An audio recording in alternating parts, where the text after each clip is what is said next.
नमस्कार दोस्तों। आज का हमारा टॉपिक है रशियन रिवॉल्यूशन यानी कि रूस की क्रांति 1917 में हुई थी। सबसे पहले हमें रूस की क्रांति पढ़ने से पहले दो तीन चीज़ें जाननी जरूरी हैं। पहली चीज़ ये कि 19वीं शताब्दी का दौर था, 19th सेंचुरी चल रहा था। 19th सेंचुरी में पूरे यूरोप में कुछ चेंजेस हुए थे, जैसे कि इंडस्ट्रियल रिवॉल्यूशन काफ़ी पहले आ चुका था। रसिया में जब इंडस्ट्रियल रिवॉल्यूशन, औद्योगिक क्रांति रसिया में जब आई तो काफ़ी समय बाद से आई, लेट से आई थी। लेकिन उसके बाद से रसिया ने इतना एक्सिलरेट किया उस इंडस्ट्रियल रेवोल्यूशन को कि आज डेवलप्ड कंट्री में आता है रसिया। तो उस समय पूरे यूरोप में चेंजेस हो रहे थे, हर जगह अलग टाइप की गवर्नमेंट बन रही थी। लेकिन रसिया में क्या हुआ, ऑटोक्रेटिक रूल था, और उस ऑटोक्रेटिक रूल का जो राजा था उसको रसिया में बोलते थे जार। TZAR लिखा हुआ है, इसको हम बोलते हैं जार। ठीक है। अब देखिए, रशियन रेवोल्यूशन को बोल्शेविक रेवोल्यूशन के नाम से भी जानते हैं। यहाँ देखिए बोल्शेविक रेवोल्यूशन, ठीक है। ये पूरी दुनिया का पहला सोशलिस्ट सक्सेसफुल रेवोल्यूशन था, यानी कि समाजवादी क्रांति में ये पहला ऐसी क्रांति थी, रूस की क्रांति, जो कि सफल क्रांति कही जाती है। रूस की क्रांति से हमें समाजवाद का कॉन्सेप्ट मिलता है, सोशलिज्म का कॉन्सेप्ट मिलता है। सोशलिज्म यानी कि समाज के हर वर्ग का, चाहे वो जाति आधारित हो या फिर धर्म के आधारित हो, किसी भी प्रकार का भेदभाव न करते हुए एक समान सामाजिक संरचना का निर्माण करना। ठीक है, सेम सोसाइटी का सेम जो लेवल होगा सोसाइटी में, न इकोनॉमिक न पॉलिटिकल न सोशल, किसी भी प्रकार का भेदभाव नहीं होगा। ये थी सामाजिक, ये है समाजवाद। तो रूस की क्रांति पहला सफल सामाजिक सोशलिस्ट रेवोल्यूशन, सामाजिक क्रांति। अब देखिए रूस की क्रांति के कारण क्या थे।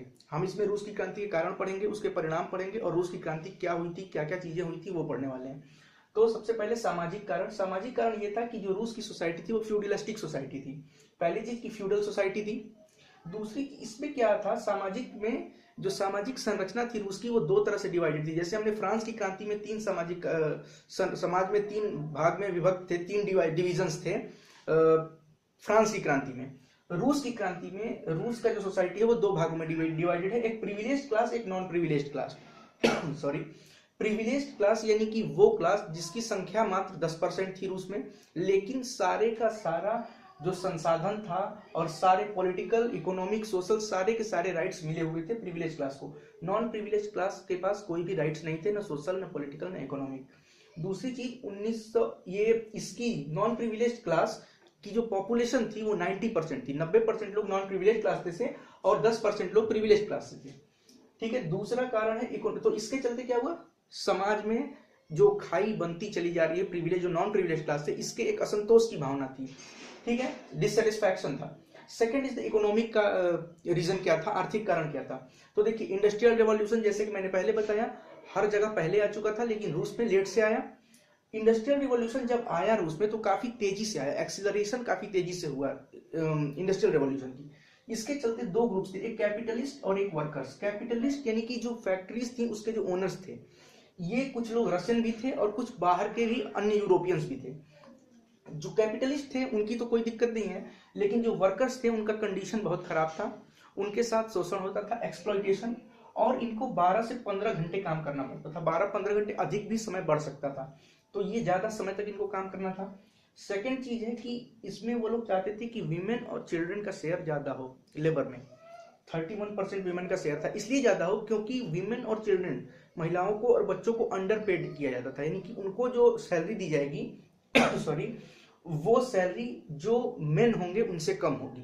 पहली चीज ये, वीमेन का एम्प्लॉयमेंट ज्यादा वो लेना चाहते थे वर्कर्स के लिए। उनकी कंडीशन खराब थी, उनको एक्सप्लॉइटेशन होता था, उनको पैसा भी कम मिलता था और उनको काम भी ज्यादा कराया जाता था। तो ये एक डिससेटिस्फैक्शन, यहाँ पे वर्कर क्लास में एक डिससेटिस्फैक्शन आते हैं। ठीक है। उसके बाद हम देखते हैं पॉलिटिकल कॉज। पॉलिटिकल कॉज ये था कि रूस में जो राजा था उसको बोलते थे जार, TZAR, टी साइलेंट है, जार। उस समय जार निकोलस सेकंड जो थे वो राजा थे रूस में। वो एक इनएफिशिएंट पर्सन थे, इनएफिशिएंट थे, वो एफिशिएंट नहीं थे, न एडमिनिस्ट्रेशन भी ठीक से वो चला नहीं पा रहे थे। तो बैड एडमिनिस्ट्रेशन, एडमिनिस्ट्रेशन यानी कि प्रशासन की जो व्यवस्था थी रूस में वो खराब हो चुकी थी। दूसरी चीज क्या थी कि जो इनकी पत्नी थी जार की, वो जर्मन थी और उनका नाम था जारीना अलेक्जेंड्रा। एलेक्जेंड्रा जो थी वो पत्नी थी, वो इनके ऊपर डोमिनेट करती थी, यानी कि राजा जो भी मानते थे कहना वो अपनी पत्नी का कहना मानते थे। और उनकी पत्नी किससे प्रभावित थी? एक संत थे, सेंट थे, उनका नाम था रास्पुटिन, उनसे वो प्रभावित थी। और रास्पुटिन एक करप्ट आदमी था, भ्रष्टाचारी था, पहली चीज करप्ट था, और उसको होली डेविल के नाम से जाना जाता है, होली डेविल। रास्पुटिन, ये जो है रास्पुटिन, इनको होली डेविल भी कहा जाता है। और इसका इन्फ्लुएंस था जारीना अलेक्जेंड्रा पर, और जारीना अलेक्जेंड्रा का इन्फ्लुएंस था जार पे। जार को डोमिनेट करती थी जारीना अलेक्जेंड्रिया। इसका कहना सब मानते थे, राजा अपने तो इनएफिशिएंट थे, एडमिनिस्ट्रेशन ठीक से संभाल नहीं पाते थे, इसकी बात मानते थे, और ये इसकी बात मानती थी, जिसके चलते करप्शन बढ़ता गया और पॉलिटिकल डिससेटिस्फैक्शन, पॉलिटिकल अनस्टेबिलिटी, राजनीतिक अस्थिरता की जो संभावना थी वो बढ़ती गई। दूसरी चीज, मास रिप्रेजेंटेशन नहीं था पॉलिटिक्स में। पॉलिटिक्स में मास रिप्रेजेंटेशन कहने का मतलब जो, और ये जो 90% वाला क्लास है इसका रिप्रेजेंटेशन कम था, नहीं था। सेकंड चीज थी कि इनएफिशिएंट ब्यूरोक्रेसी, जो ब्यूरोक्रेसी थी प्रशासनिक, प्रशासन को जो देखती है ब्यूरोक्रेसी, वो भी एफिशिएंट नहीं थी, वो भी योग्य नहीं थी रूस में उस समय। तो ये पॉलिटिकल कॉजेस थे। तो हमने 3 कारण देखे। चौथा है कि रोल ऑफ थिंकर्स, किसी भी सोसाइटी में जो सोच विचार करने वाले जो इंटेलेक्चुअल्स होते हैं उनका प्रभाव उस सोसाइटी के लोगों पे पड़ता है। जब भी कोई व्यक्ति शोषित होता है और कोई दूसरा व्यक्ति जो थिंकर है, जो इंटेलेक्चुअल है, वो अपनी बातों से शोषितों को जगाने का जब काम करता है तो एक नई ऊर्जा मिलती है शोषितों को। तो यही हुआ था रोल ऑफ थिंकर्स में। टॉल्स्टॉय थे और कार्ल मार्क्स थे, तो इन लोगों ने जो अपने सोच विचार दिए उसका काफी इफेक्ट हुआ, और उसके चलते इन लोगों में सोशलिज्म की भावना जागृत होती है। और रूस की जो सामाजिक संरचना थी उसमें भी एक प्रकार का जो खाई बन चुकी थी, उस खाई को पाटने के लिए इन लोगों के जो विचार थे वो काफी काम आए। तो ये कुछ रीजंस थे हमने देखे रूस की क्रांति के। अब हम रूस की क्रांति का स्प्रेड देखेंगे, कैसे रूस की क्रांति फैलती है और रूस की क्रांति में क्या क्या चीजें आगे होती हैं ये। तो अब हम बढ़ते हैं ग्रोथ ऑफ रिवॉल्यूशन की तरफ, कि इस क्रांति का ग्रोथ कैसे हुआ, कैसे इस क्रांति की जो शुरुआत थी तो 1917 में हुई है, लेकिन इसका पीछे से कहां से इसकी शुरुआत हुई है। कहने का मतलब यह है कि रशियन रिवॉल्यूशन 1917 में हुआ, लेकिन बहुत पहले से कुछ छिटपुट घटनाएं चली आ रही थी जो कि बाद में जाकर 1917 में इस क्रांति का कारण बनी। तो ग्रोथ ऑफ रिवॉल्यूशन देखिए, 1898 में 2 पार्टियां बनी थी। पहली पार्टी बनी सोशलिस्ट डेमोक्रेटिक वर्कर्स पार्टी, इसके लीडर थे जॉर्ज प्लेनखो। जॉर्ज प्लेनखो जो थे वो फॉलोअर थे मार्क्स के, कार्ल मार्क्स के फॉलोअर जॉर्ज प्लेनखो ने socialist democratic workers party SDWP कहते हैं, ये 1898 में इन्होंने बनाई। उसी समय 1898 में ही एक और पार्टी बनी जिसका नाम था socialist democratic labour party, SDLP, socialist democratic labour party. 1898 में भी ये भी पार्टी बनती है। इस पार्टी में क्या होता है, राजनीति करने के जो तरीके होते हैं वो अलग अलग होते हैं, सबकी सोच अलग होती है, एक जैसी नहीं होती है। तो इस पार्टी के जो मेंबर्स थे उनके ओपिनियंस और जो टैक्टिक्स थे पॉलिटिक्स करने के वो डिफरेंट थे। कुछ लोगों के ओपिनियन अलग थे, कुछ लोगों के ओपिनियन अलग थे। कैसे इस क्रांति को आगे बढ़ाया जाए इसको लेकर भी सोशलिस्ट डेमोक्रेटिक लेबर पार्टी में 2 धड़ों में विभाजन हो गया था। तो पहला जो आता है, इस डिफरेंस के चलते 2 पार्टीज अलग अलग बनती हैं, मेंशेविक और बोल्शेविक। मेंशेविक जो पार्टी है वो माइनॉरिटी पार्टी है और बोल्शेविक जो है वो मेजॉरिटी पार्टी है। मेंशेविक्स के जो लीडर थे वो थे अलेक्जेंडर कर्नेस्की जो थे वो मेंशेविक पार्टी के लीडर थे, और मेजॉरिटी पार्टी यानी कि बोल्शेविक्स के लीडर थे व्लादिमीर लेनिन।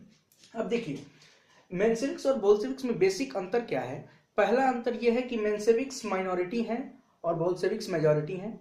दूसरा अंतर यह है कि मेंशेविक्स के लीडर अलग हैं और बोल्शेविक के लीडर अलग हैं। तीसरा अंतर यह है कि मेंशेविक पार्टी के जो कार्यकर्ता थे, चूंकि पहले ही कहा गया है कि सोशलिस्ट डेमोक्रेटिक लेबर पार्टी का विभाजन ओपिनियंस के डिफरेंस की वजह से हुआ था, इसलिए मेंशेविक्स का ओपिनियन अलग था, बोल्शेविक्स का ओपिनियन अलग था। मेंशेविक्स का मेन ओपिनियन ये था कि जो भी समाज में परिवर्तन लाया जाए वो एजुकेशन और रिफॉर्म्स के बेसिस पे लाया जाए, शिक्षा में बदलाव करके लाया जाए, व्यवहार में बदलाव करके लाया जाए। ये था मेंशेविक्स का पॉइंट ऑफ व्यू। बोल्शेविक्स का पॉइंट ये था कि ये नहीं चाहते थे कि धीरे धीरे शिक्षा या रिफॉर्म करके बदलाव लाया जाए समाज में।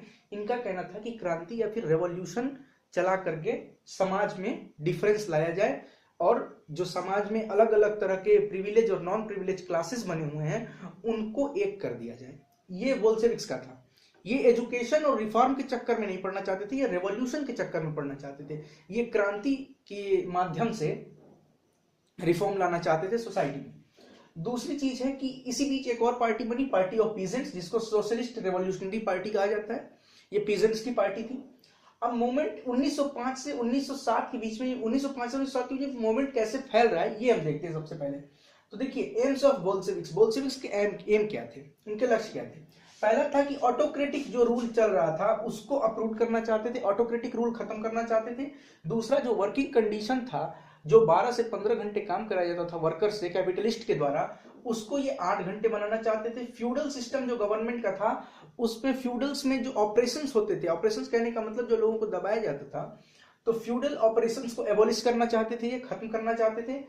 फिर इनका जो प्रिंसिपल एक और था कि लैंड का जो डिस्ट्रीब्यूशन है, जमीन की जो बंटवारा है, वो इक्वालिटी के प्रिंसिपल पे हो कि सबको बराबर बराबर जमीनें मिले। ये इनके 4 मेन एम्स थे। नेक्स्ट क्या हुआ, इसी समय रूसो जापानीज वार हुआ। रसिया और जापान में वार होता है। रसिया और जापान में 1904 में एक युद्ध होता है। इसमें क्या होता है कि रसिया हार जाता है और जापान जीत जाता है। रसिया के हारने से सीधा सीधा मतलब है कि जो जार थे यानी कि जो किंग थे रसिया के, वो इनएफिशिएंट थे, प्रशासन उनके हाथ में नहीं थी, मिलिट्री पावर भी उनके पास वो संचालित करने का उनके पास टैक्टिक्स नहीं था। तो यहां से पता चलता है कि रूस के जो जार थे यानी कि जो किंग थे रूस के, वो इनएफिशिएंट थे। तो यहां जब 1904 में जापान से रूस हार जाता है तो लोगों में और भावनाएं भड़कती हैं कि हम हार गए जापान से। तो इसके चलते जार का जो इनएफिशिएंट बिहेवियर था, जो कैपेबिलिटी नहीं थी जार के अंदर, वो सामने आती है कि ये कैपेबल रूलर नहीं है। इसके चलते और असंतोष जनता में बढ़ती है। नेक्स्ट क्या हुआ कि आता है एक ब्लडी संडे। 1905 में एक रिवॉल्यूशन हुआ रसिया में और वो संडे के दिन हुआ था, इसलिए उसको ब्लडी संडे कहा जाता है। हुआ क्या था कि अचानक से प्राइसेस जो थे सामान के वो बढ़ गए और जो रियल वेजेस थे वर्कर्स के वो घट गए। जो सैलरी है वो घट रही है और जो प्राइसेस हैं वो बढ़ रहे हैं। प्राइसेस बढ़ रहे हैं, सैलरी घट रही है, महंगाई बढ़ रही है, लेकिन जो वेजेस थे वो कम हो रहे थे। इसके चलते क्या हुआ, ये कुछ वर्कर्स थे, जितने भी वर्कर्स थे वो लोग हड़ताल पे चले गए, स्ट्राइक पे गए। एक साथ इतनी संख्या में जब वर्कर्स जाते हैं हड़ताल पे तो वहां के इकोनॉमी पे इफेक्ट पड़ता है। ये वहां पे गए थे किस लिए, ये समझना जरूरी है। सबसे पहले 9 जनवरी 1905 को ग्रुप ऑफ वर्कर्स जाता है रिपन, यहां पे देखिए नाम लिखना भूल गए, लीडरशिप ऑफ रिपन। रिपन के लीडरशिप में 1905 में पीजेंट्स का, वर्कर्स का एक ग्रुप जाता है सेंट पीटर्सबर्ग। सेंट पीटर्सबर्ग की तरफ पास जाता है। सेंट पीटर्सबर्ग एक पैलेस है, विंटर पैलेस इसको बोलते हैं रसिया में। तो विंटर पैलेस सेंट पीटर्सबर्ग के पास, सेंट पीटर्सबर्ग में जाते हैं। एक पिटीशन देना था इनको जार के पास, अपना कुछ ये इनकी कुछ मांगे थी, वो ये जार को सौंपना चाहते थे। 9 जनवरी 1905 को ग्रुप ऑफ पीसफुल वर्कर्स, ये लोग जो हड़ताल किए थे, ये रिपन के नेतृत्व में जा रहे थे विंटर पैलेस यानी कि सेंट पीटर्सबर्ग, जार को एक पिटीशन देने। उसमें इनकी कुछ मांगे थी, उसके बारे में ये जार को देने जा रहे थे। हुआ क्या कि ये जब वहां पहुंचे तो उस समय जार वहां एब्सेंट थे। सेंट पीटर्सबर्ग में उस वक्त उस पैलेस में जार नहीं थे, लेकिन जार के जो रॉयल ट्रूप्स थे, जो रॉयल ट्रूप्स कहने का मतलब जो भी वहां पे सिपाही थे, जो मिलिट्री के ऑफिसर्स कह सकते हैं, वो थे, उन लोगों ने क्या किया कि फायरिंग स्टार्ट कर दिया, जिसके चलते 1000 वर्कर्स की मृत्यु हो गई और 300 के लगभग वर्कर्स घायल हो गए। तो देखिए होता क्या है, ब्लडी संडे 1905 में एक रिवॉल्यूशन, अचानक से प्राइस बढ़ता है, रियल वेजेस घट जाते हैं, जिसके चलते असंतोष की भावना आती है। जनता 1905 में 9 जनवरी 1905 में विंटर पैलेस सेंट पीटर्सबर्ग की तरफ मार्च करती है, जार के पास जाती है एक पिटीशन देने के लिए, अपने मांगों का एक पत्र देने के लिए। उस समय जार एब्सेंट रहते हैं और जार के जो रॉयल ट्रूप्स थे उन लोगों ने फायरिंग कर दी और 1000 वर्कर्स मर गए और 300 वर्कर्स घायल हो गए। चूंकि ये घटना संडे के दिन हुई थी, चूंकि ये घटना रविवार के दिन हुई थी, इसलिए इस घटना को खूनी रविवार या फिर ब्लडी संडे के नाम से भी जाना जाता है। इसके बाद से असंतोष बढ़ गई। अब जब इतने बड़े पैमाने पे हत्या हो जाती है वर्कर्स की, तो इसके बाद से जार आते हैं और बहुत ज्यादा प्रेशर होता है जार के ऊपर, तो वो एक मैनिफेस्टो रिलीज करते हैं। मैनिफेस्टो में, घोषणा पत्र में वो 2 चीजें कहते हैं। पहले कई चीजें थी, लेकिन जो प्रमुख थी वो 2 चीजें थी कि फ्रीडम ऑफ स्पीच देंगे वो, यानी कि बोलने का अधिकार सबको मिलेगा, और फ्रीडम ऑफ फॉर्मिंग ऑर्गेनाइजेशंस, और संगठन बनाने का भी अधिकार सबको प्राप्त होगा। लेकिन ये जो मैनिफेस्टो में जार ने वादा किया था ये ज्यादा दिन तक टिक नहीं पाया, कुछ ही दिनों के बाद ये वापस ले लिया गया था। तो अब हम देखते हैं कि रशियन रिवॉल्यूशन का जो मेन 1917 की रूस की क्रांति थी उसके लिए अभी हमने देखा कि बैकग्राउंड सब तैयार हो चुका था, यानी कि पहले जो छिटपुट आंदोलन हुए थे और क्या क्या रीजंस थे ये सब हम देख चुके हैं। अभी हमें देखना है कि क्या ऐसा इमीडिएट कॉज था जिसके चलते कि रशियन रिवॉल्यूशन की शुरुआत हुई। अभी तक हमने कई कारण देखे, लेकिन इमीडिएट कॉज क्या था, सबसे तात्कालिक कारण क्या था। तो देखिए 1914 में फर्स्ट वर्ल्ड वॉर, प्रथम विश्व युद्ध शुरू होता है, और जो दो अलायंसेस थी प्रथम विश्व युद्ध में, उसमें एक अलायंस की तरफ से रसिया ने भी, जार ने भी रसिया को उस युद्ध में डाल दिया। हालांकि रशियन मिलिट्री का ओपिनियन नहीं था, ये उनकी इच्छा नहीं थी, लेकिन जार का बात मानना था। तो जार ने रसिया को भी इसमें इन्वॉल्व किया फर्स्ट वर्ल्ड वॉर में। अब इसके चलते वर्ल्ड वॉर में फरवरी 1917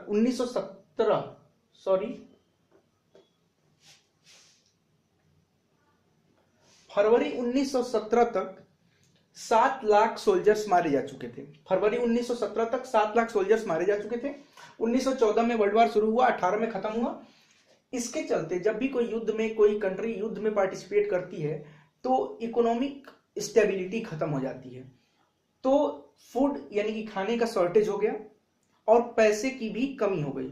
ठीक है, दो चीजें, इकोनॉमिकल स्टेबिलिटी हो गई देश में और खाने की कमी हो गई। दूसरी चीज कि जब 7 लाख सोल्जर्स मारे जा चुके हैं तो जो कॉमन पीपल थे, जो पीजेंट थे, जो फार्मर्स थे, उनको भी इन्वॉल्व करना पड़ा, जबरदस्ती उनको भी आर्मी में भर्ती करनी पड़ी। तो मिलिट्री में जबरदस्ती भर्ती हो रहा है। पहली चीज कि फूड का शॉर्टेज है, इकोनॉमिक स्टेबिलिटी खराब हो चुकी है, अनस्टेबल हो गया है इकोनॉमी। तीसरी चीज, कॉमन पीपल्स को जबरदस्ती, कॉमन आदमियों को जबरदस्ती मिलिट्री में भर्ती किया जा रहा है। ये चीजें थी, असंतोष के लिए पर्याप्त है। फिर देखिए 1916 के ठंड आते आते, विंटर जब आया 1916 में, उस समय तक जो वहां ब्रेड की दुकानें थी वहां पे दंगे होने लगे। रोटी की इतनी कमी हो गई, ग्रेन्स की इतनी, फूड ग्रेन्स की इतनी कमी हो गई कि वहां पे अब रोटी के लिए, ब्रेड्स के लिए दंगे होने लगे। जो ब्रेड शॉप्स थे वहां दंगे होने लगे, तोड़फोड़ होने लगी। तो कोर्स ऑफ रिवॉल्यूशन हम देखते हैं। कोर्स ऑफ रिवॉल्यूशन कहने का मतलब, रसिया का जो रिवॉल्यूशन है ये 2 भागों में हुआ, 2 इसके कोर्स हैं। पहला इसका टाइम पीरियड है फरवरी रिवॉल्यूशन, पहले को बोलते हैं, जो कि मार्च में हुआ, 1917 मार्च में हुआ, इसको बोलते हैं फरवरी रिवॉल्यूशन। दूसरा इसका पार्ट है अक्टूबर रिवॉल्यूशन, जो कि नवंबर 1917 में हुआ। अब आप कहेंगे कि फरवरी रिवॉल्यूशन है तो मार्च में क्यों हुआ और अक्टूबर रिवॉल्यूशन है तो नवंबर में क्यों हुआ। देखिए जो रूस का कैलेंडर है, रसिया का जो कैलेंडर है, तो जो रसिया का पुराना कैलेंडर था उसके हिसाब से ये फरवरी थी, अब का जो कैलेंडर है उसके हिसाब से ये मार्च है। तो ये कैलेंडर का फर्क है, रेफरेंस फ्रेम का चक्कर है। अब आते हैं फरवरी रिवॉल्यूशन क्या था। फरवरी रिवॉल्यूशन जो था वो वर्किंग वुमेन के एक डेमोन्स्ट्रेशन से शुरू हुआ। वर्किंग वुमेन यानी कि जो काम करने वाली महिलाएं थी, वो रोटी खरीदने के लिए, ब्रेड खरीदने के लिए एक डेमोन्स्ट्रेशन उन्होंने किया, क्योंकि ब्रेड कॉमन को मिल नहीं पाता था। सारा का सारा ब्रेड, सारा का सारा फूड ग्रेन, सारे के सारे रिसोर्सेज सब चले जाते थे आर्मी के लिए, क्योंकि वो वर्ल्ड वॉर लड़ रही थी। तो कॉमन पीपल के पास खाने के लिए कुछ भी नहीं था, इसलिए वहां पे एक डेमोन्स्ट्रेशन होता है ब्रेड शॉप पे, मार्च 7, 1917 को ये डेमोन्स्ट्रेशन होता है। इस डेमोन्स्ट्रेशन को सोल्जर्स भी ज्वाइन कर लेते हैं, आगे चल के फार्मर्स भी ज्वाइन कर लेते हैं और पेजेंट्स भी ज्वाइन कर लेते हैं। इनिशिएट हुआ था, ये डेमोन्स्ट्रेशन इनिशिएट हुआ था वर्किंग वुमेन्स के, जो काम करने वाली महिलाएं थी फैक्ट्रियों में, उनके द्वारा ये डेमोन्स्ट्रेशन की शुरुआत हुई। लेकिन बाद में इसमें सोल्जर्स और कॉमन पीपल और भी जितने पेजेंट्स और फार्मर्स थे उनका भी इसमें इन्वॉल्व हो गए वो। ठीक है, अब क्या होता है, 12 मार्च को सेंट पीटर्सबर्ग में रेवोल्यूशनरीज पहुंच जाते हैं और सेंट पीटर्सबर्ग को अपने कब्जे में ले लेते हैं। जो पहले से सेंट पीटर्सबर्ग का, उसको अपने कब्जे में 12 मार्च को ले लेते हैं रेवोल्यूशनरीज, क्रांतिकारी जो होते हैं। इसके चलते जार को अपना थ्रोन छोड़ना पड़ता है, अपनी गद्दी छोड़नी पड़ती है। जार कौन थे, रूस के राजा थे। अब देखिए क्या होता है, इसके बाद से पहला प्रोविजनल गवर्नमेंट बनता है, केरेंस्की के लीडरशिप में पहला प्रोविजनल गवर्नमेंट बनता है। ये फरवरी रिवॉल्यूशन है, एक महिलाओं के वर्किंग वुमेन्स के डेमोन्स्ट्रेशन से शुरू होता है मार्च में, और उसके बाद से सोल्जर्स, पीजेंट्स, फार्मर्स इसको ज्वाइन करते हैं। ये डेमोन्स्ट्रेशन बढ़ता चला जाता है और सेंट पीटर्सबर्ग पे रिवॉल्यूशनरीज का कब्जा हो जाता है। उसके बाद से जार को अपना पद छोड़ना पड़ता है। पद छोड़ने के बाद पहला प्रोविजनल गवर्नमेंट बनता है रूस में। फर्स्ट प्रोविजनल गवर्नमेंट केरेंस्की के लीडरशिप में बनती है और 27 फरवरी 1917 को जार ने अपना पद छोड़ा था, इसलिए इसको फेब्रुअरी रेवोल्यूशन कहा जाता है। ओल्ड कैलेंडर के हिसाब से, ओल्ड रशियन कैलेंडर के हिसाब से, नए कैलेंडर के हिसाब से ये मार्च में है। अब देखिए, जो प्रोविजनल गवर्नमेंट थी क्या वो चल पाई?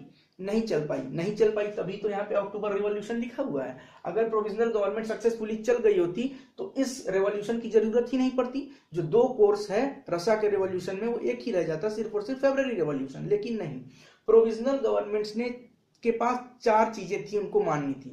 पहली चीज ये थी कि पीस यानी कि शांति की स्थापना। दूसरी चीज थी equal status for non Russians, जो रूस के लोग नहीं थे, जो अन्य नेशनैलिटीज के लोग थे, यूरोप के अन्य पार्ट के नेशनैलिटीज जो थी उनको भी इक्वल स्टेटस प्रोवाइड करना। तीसरी चीज थी control of industry by workers, यानी कि जो कार्य करने वाले कर्मचारी हैं इंडस्ट्री में उनका कंट्रोल होगा इंडस्ट्री पे। देखिए, पहला चीज शांति मेंटेन करना। दूसरी चीज है equal status for non Russians, यानी कि जो रूस के लोग नहीं है, रूस की नागरिकता प्राप्त नहीं है, जिनको अन्य किसी देशों के नागरिक हैं उनको भी बराबर स्टेटस प्रोवाइड कराना। तीसरी चीज है कि इंडस्ट्री का कंट्रोल वर्कर्स के हाथों में दे देना। और चौथी चीज थी जो लैंड डिस्ट्रीब्यूशन के लिए थी कि लैंड का डिस्ट्रीब्यूशन इक्विटेबल होना चाहिए। ये चारों की चारों मांगे पूरी करने में ये जो प्रोविजनल गवर्नमेंट थी केरेंस्की के लीडरशिप में जो बनी थी जार के थ्रोन से हटने के बाद, वो पूरी तरह से फेल रही। इसके फेल होने का कारण ये रहा, इसके फेल होने का कॉन्सिक्वेंस क्या रहा, परिणाम ये रहा कि रशिया के रिवॉल्यूशन में एक और फेज जुड़ता है और उसको हम कहते हैं अक्टूबर रिवॉल्यूशन, जो कि नवंबर 1917 में होता है और ओल्ड कैलेंडर से अगर देखें हम रशिया की तो अक्टूबर में होता है। तो अब हम देखेंगे अक्टूबर रिवॉल्यूशन। तो अभी हमने देखा था फेब्रुअरी रिवॉल्यूशन, अब हम बढ़ते हैं रशियन रिवॉल्यूशन के दूसरे फेज की तरफ जिसको हम अक्टूबर रिवॉल्यूशन बोलते हैं। फेब्रुअरी रिवॉल्यूशन में जो गवर्नमेंट बनी थी प्रोविजनल गवर्नमेंट वो फेल हो गई थी। उसके बाद से अक्टूबर रेवोल्यूशन होता है। ये जो है अक्टूबर रेवोल्यूशन, इसको हम मानते हैं मेन रेवोल्यूशन रशियन रेवोल्यूशन का। जो सेकंड फेज है वो सबसे इंपॉर्टेंट फेज है, इसी को हम बोलते हैं बोल्शेविक रेवोल्यूशन भी।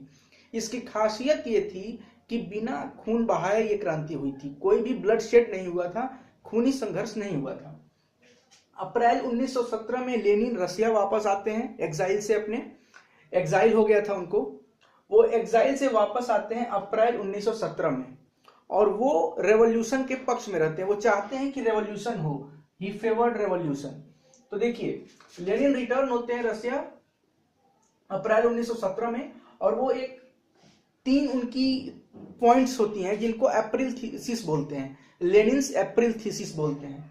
लेनिन्स अप्रैल थीसिस वो 3 बात कहते हैं। पहले कहते हैं war to be brought to close, war को लाने की बात करते हैं। दूसरी कहते हैं बैंक्स नेशनलाइजेशन, बैंकों का राष्ट्रीयकरण करने के लिए। और तीसरी चीज जो वो कहते हैं लैंड टू द, लैंड के डिस्ट्रीब्यूशन की जो बात चल रही थी उसके बारे में इन्होंने कहा था लैंड टू द पेजेंट्स, यानी कि पेजेंट्स को जमीन देने की बात इन्होंने की थी। पेजेंट्स जिनके पास जमीन नहीं थे। तो ये 3 चीजें थी जिसको लेनिन के अप्रैल थीसिस के नाम से जाना जाता है, लेनिन्स अप्रैल थीसिस।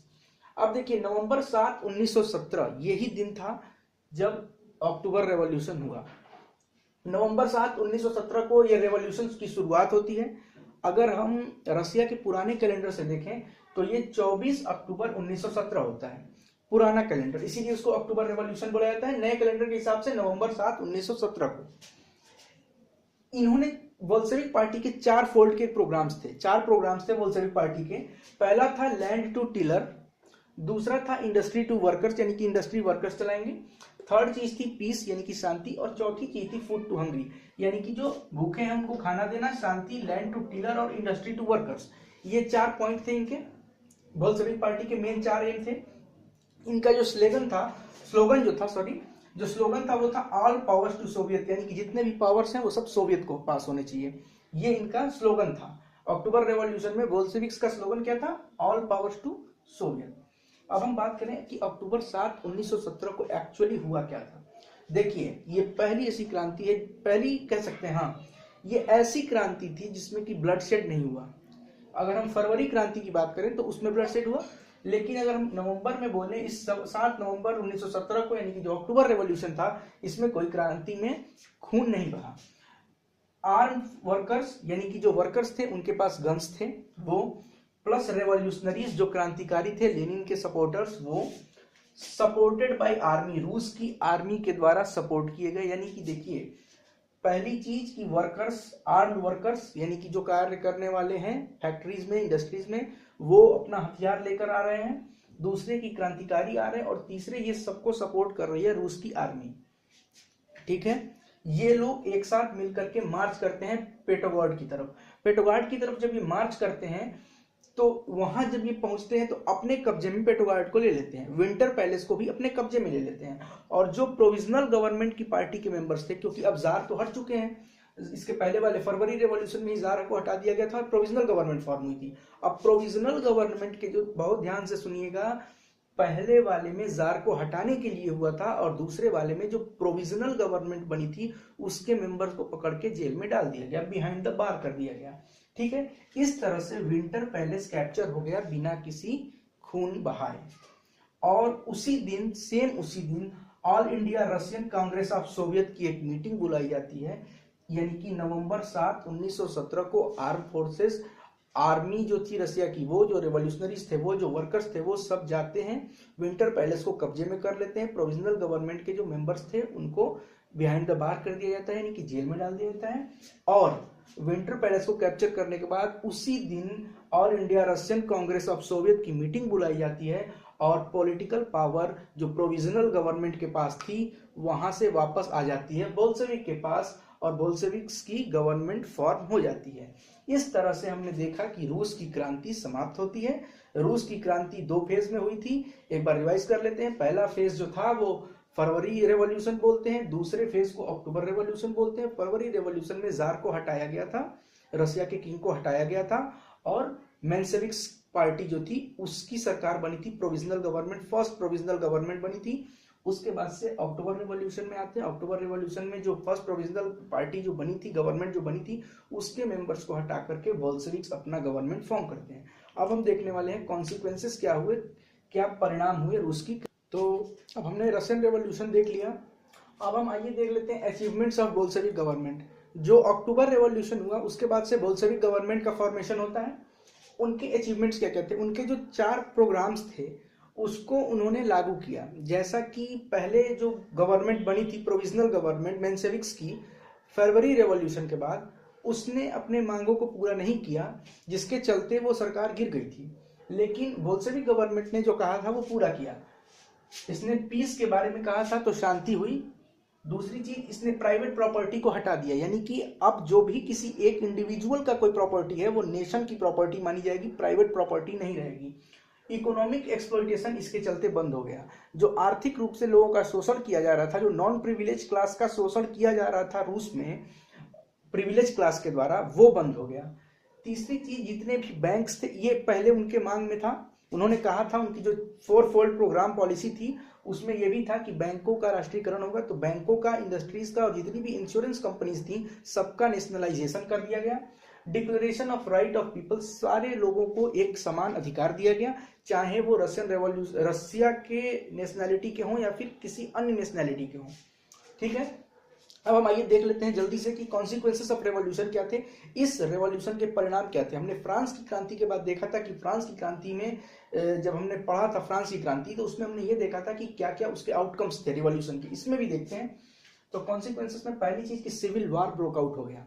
सिविल वार इसलिए ब्रोक आउट हो गया क्योंकि जैसा कि कहा गया था बोल्शेविक के द्वारा कि जब गवर्नमेंट बनेगी तो लैंड का रीडिस्ट्रीब्यूशन होगा, यानी कि जमीन को बराबर बराबर तरीके में बांटा जाएगा। जब ये लागू होना शुरू हुआ तो जितने भी मिलिट्री में जो लोग थे, जो सोल्जर्स थे, वो भी पीजेंट्स थे ही एक तरह से। क्योंकि हमने देखा कि फर्स्ट रेवोल्यूशन में जब सोल्जर्स मारे जा रहे थे रसिया के, तो जबरदस्ती कॉमन पीपल को ले जाके भर्ती की जा रही थी आर्मी में। तो जो कॉमन पीपल यानी कि जो पेजेंट्स या जो फार्मर्स गए थे सोल्जर्स के रूप में, वो चाहते थे कि हम अपने घर चले जाएं और जाके जो लैंड का रीडिस्ट्रीब्यूशन हो रहा है उसमें पार्टिसिपेट करें, देखें कि हमारी जमीन कहाँ मिल रही है, कैसे मिल रही है, उसमें पार्टिसिपेट करने के लिए। तो ये घर जाना चाहते थे।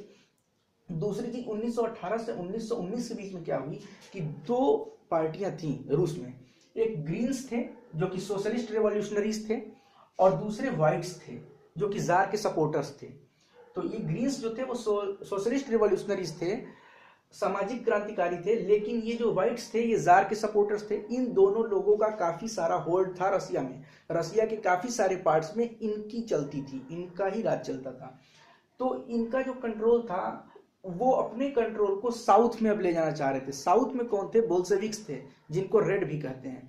तो बोल्शेविक्स थे साउथ में, वहां भी ग्रीन्स और व्हाइट्स अपना दबदबा बनाना चाहते थे, वो वहां भी पहुंचे। लेकिन चूंकि बोल्शेविक्स के लीडर जो थे लेनिन, ये काफी प्रभावशाली और काफी स्ट्रॉन्ग पर्सन थे, इसलिए जनवरी 1920 तक लगभग पूरा का पूरा यूरोप, पूरे के पूरे रसिया का एक अच्छा खासा हिस्सा यानी कि 90% हिस्सा, अधिकतर हिस्सा रूस का 1920 जनवरी तक बोल्शेविक्स के कंट्रोल में आ गया था। यानी कि रूस जो देखते हैं हम देश मैप में, उसका अच्छा खासा हिस्सा बोल्शेविक्स के कंट्रोल में आ गया था 1920 के जनवरी महीने तक। तो पहला कॉन्सिक्वेंस ये था कि सिविल वार ब्रोकआउट हुआ। सिविल वार अब इस तरह से बंद हो गया जब इनका कंट्रोल हो गया। तो दूसरी चीज, ऑटोक्रेटिक रूल जो था, ऑटोक्रेट यानी कि जार का जो रूल था वो समाप्त हो गया। तीसरी चीज, सोशलिस्ट गवर्नमेंट की स्थापना हुई, समाजवादी सरकार बनी। कहां बनी? रूस में। ये सारे के सारे कॉन्सिक्वेंसेस ऑफ रेवोल्यूशन हम रसिया में देख रहे हैं कि रसिया में, रूस में क्या इंपैक्ट हुआ इस रेवोल्यूशन का। तो establishment of socialist government third है। फोर्थ है इकोनॉमिक एंड इंडस्ट्रियल डेवलपमेंट।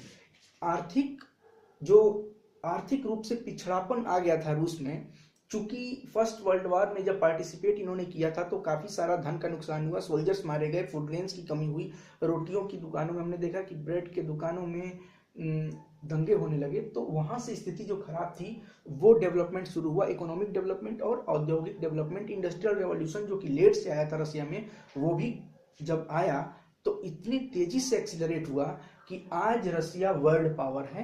ये उसी एक्सिलरेशन का नतीजा है। नेक्स्ट हम देखते हैं इकोनॉमिक एंड इंडस्ट्रियल डेवलपमेंट हो गया। अब है equal right to all nationalities.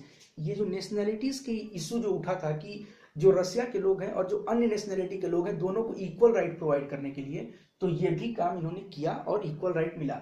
इसका कॉन्सिक्वेंस, ये जो इक्वल राइट मिला था, इसका परिणाम हम इसमें देख सकते हैं। ये बोल्शेविक्स पे जब ये ग्रीन्स और व्हाइट्स के बीच में और बोल्शेविक्स के बीच में जब टकराव का जब समय आया था, उस वक्त क्या हुआ, बोल्शेविक्स को सबसे ज्यादा अगर किसी ने सपोर्ट किया था तो रूस की नेशनैलिटी नहीं किया था, जो नॉन रशियन नेशनैलिटीज थी उन्होंने और मुस्लिमों ने सपोर्ट किया था। रीजन ये था इनके सपोर्ट का कि इसने कहा था बोल्शेविक गवर्नमेंट ने कि नॉन रशियन नेशनैलिटीज को भी इक्वल राइट्स प्रोवाइड होंगे, और वो उन्होंने प्रोवाइड किया भी।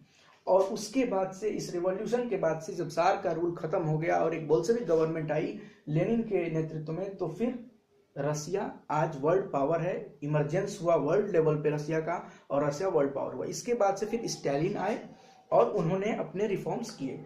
तो इस तरह से हमने देखा कि रूस की क्रांति से समाजवाद आता है। सारे जो रूस के अलावे भी जो नेशनैलिटी के लोग थे उनको भी इक्वल राइट मिलता है। सिविल वॉर ब्रोकआउट होता है लेकिन वो खत्म भी हो जाता है। ऑटोक्रेटिक रूल का रसिया से समाप्त हो जाता है और रसिया वर्ल्ड लेवल पे एक वर्ल्ड पावर के रूप में इमर्ज होती है। तो ये रहा पूरा रशियन रेवोल्यूशन का वीडियो का कोर्स। बहुत बहुत धन्यवाद आप लोगों का। इसको देखिए, लाइक कीजिए, कमेंट कीजिए, अपने सुझाव दीजिए, शेयर कीजिए, और अगर आपने अभी तक चैनल सब्सक्राइब नहीं किया है तो सब्सक्राइब कर लीजिए। और एक महत्वपूर्ण बात, 1000 सब्सक्राइबर्स पूरे हो चुके हैं चैनल के लिए। इसके लिए आप लोगों को बहुत बहुत धन्यवाद, दिल से धन्यवाद। आशा करता हूं कि आप लोग इस चैनल से कुछ सीख रहे होंगे, और आप अपने सुझाव कमेंट में दे सकते हैं या फिर मेरी मेल आईडी डिस्क्रिप्शन में होगी, उसमें भी आप अपने सुझाव दे सकते हैं। आगे क्या कोर्सेस आप पढ़ना चाहते हैं इसके बारे में भी आप कमेंट में या फिर मेरे मेल आईडी पर मेंशन कर सकते हैं। Thank you very much for your supports. Enjoy studies. Best of luck.